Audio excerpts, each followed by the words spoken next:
Yo, what is going on, guys? Got a story for you here today titled, I married a strong and independent woman, and she took everything in the divorce. You know, guys, because nothing says strong and independent quite like taking a man's money. Now, personally, I don't think that this should even be a thing in the first place. Women having the ability to rob their husbands. We all know that these strong and independent women are not the breadwinners and their husbands are doing everything financially, and yet the courts still reward them. This is a large reason why men do not want to get married. But hey, I will say this. Why on earth would, number one, you get married in the first place is beyond me.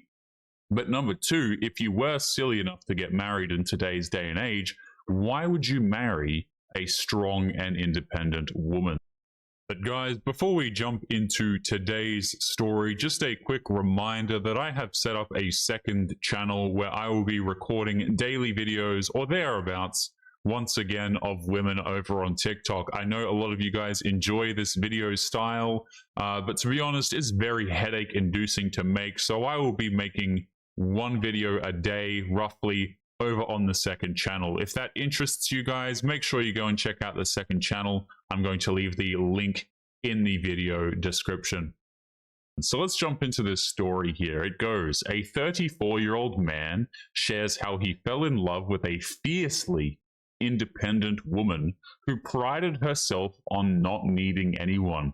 But after years of marriage, her actions during their divorce revealed a different story, one where she leaned fully on the very system that she once claimed to reject.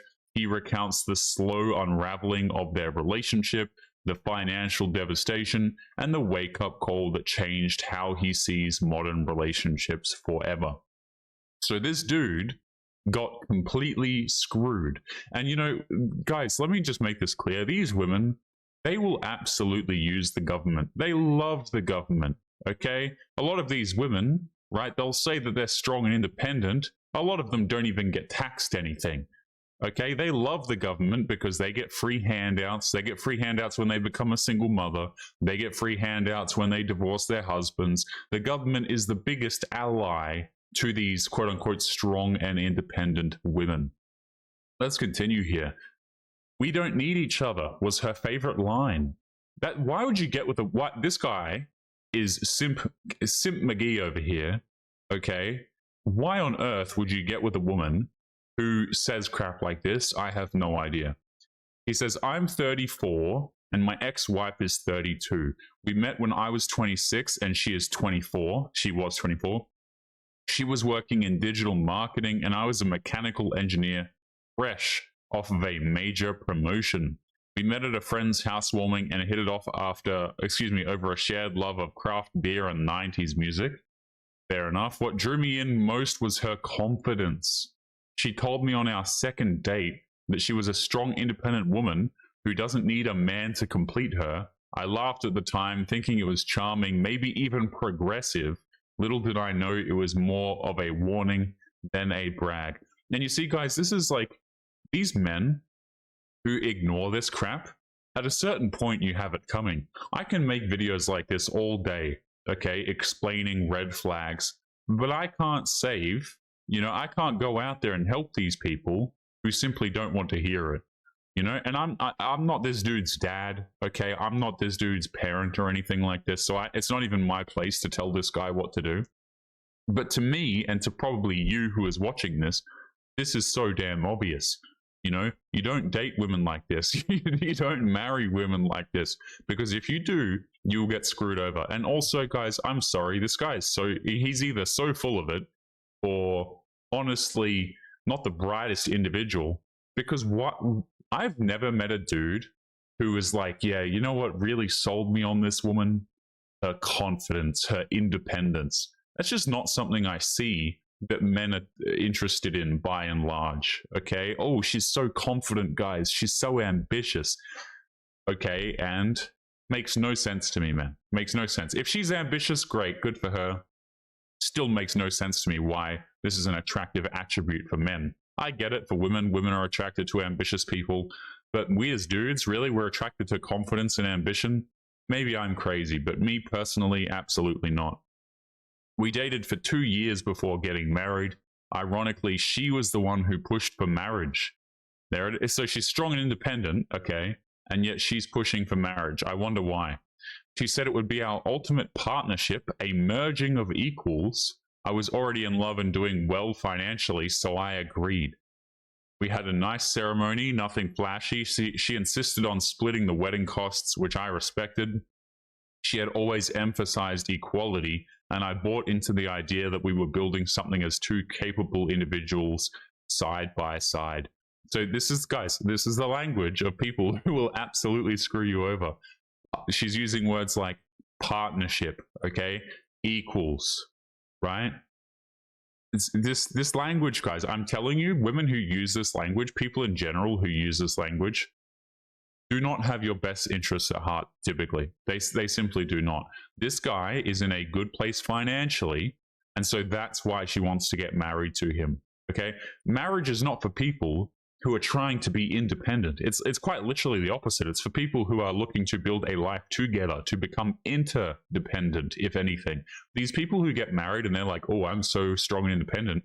Why did you get married in the first place? And usually when you dig into it, guys, it's because the women want the legal benefits. They want to be able to rob the man if they decide to leave him. Things were fine for the first year or two, he says. We kept our finances mostly separate. She had her job, I had mine. I paid for more of the bigger bills, mortgage, cars, home improvements. But she covered groceries, streaming services, stuff like that. I didn't keep score. I thought that's what modern marriage looked like. I guarantee you guys, this guy was leaving out things. I can guarantee you right now, he was probably paying, he was paying the mortgage. He was paying the big ones, mortgage, cars, home improvements. She covered groceries and streaming services. This guy is still doing the heavy lifting, it seems, right? And I think that this dude is probably not being honest as well about all the crap that he's paying for. This guy had a way better job than she did, at least from what I read in the intro. But slowly she began to change. The confidence that once attracted me started to feel more like arrogance. If I disagreed with her, it wasn't a debate. It was me trying to control her. If I worked late or if I was stressed about money, I wasn't being present. If she got bored, it was my fault for being predictable. She started spending more, buying designer bags, yoga retreats, girls' trips. When I mentioned budgeting or looking at our finances together, she'd roll her eyes and say, don't worry, I've got it handled. I'm not your dependent. Okay, so she's out here spending the dude's money, realistically, on designer bags, yoga retreats, and girls' trips. This strong and independent woman, right? Very, very strong, very independent. Again, why on earth would you deal with a woman who is having girls' trips? I have no idea. Absolutely no idea. But hey, guys, don't listen to me. I'm just the animated vampire on the internet, you know? These dudes, they don't listen, right? And fair enough, they're not required to listen, okay? You know, a lot of guys would probably tell this guy that it's a stupid idea what he's doing. He probably has some friends who are hopefully warning him that this is a bad idea. But a lot of these guys refuse to listen until they go through some real bad stuff, right? Until they get robbed of everything, until they get cheated on multiple times, and then they start to pay attention to the things that maybe they should be avoiding. One evening, after 5 years of marriage, I came home to a note on the counter. No discussion, no fight, just a 3-sentence note. I need to find myself. I'm not happy. I'll be staying at my sister's for now, and that was it. So she dips. Over the next few weeks, she ghosted most of my messages. Then came the lawyer's letter, and she was filing for divorce. He says, so much for independence. I assumed naively that since we had separate accounts and she was self-sufficient, things would go smoothly. I was dead wrong. Turns out, during the marriage, she had been contributing almost nothing to her retirement or savings. She'd been banking on mine. Her lawyer argued that since I was the primary earner, she had sacrificed career opportunities to support our household, something that made me laugh bitterly, considering that she worked remotely and did what she wanted 90% of the time.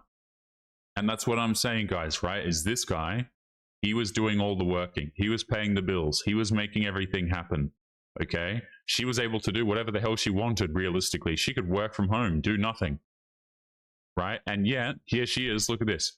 She demanded half of my 401k, half of the equity in the house, which, by the way, I want to remind you guys, this man was paying the mortgage for.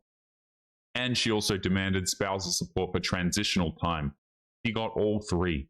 The woman who didn't need a man leaned on every inch of a legal system built to protect traditional spouses. Exactly. Absolutely exactly.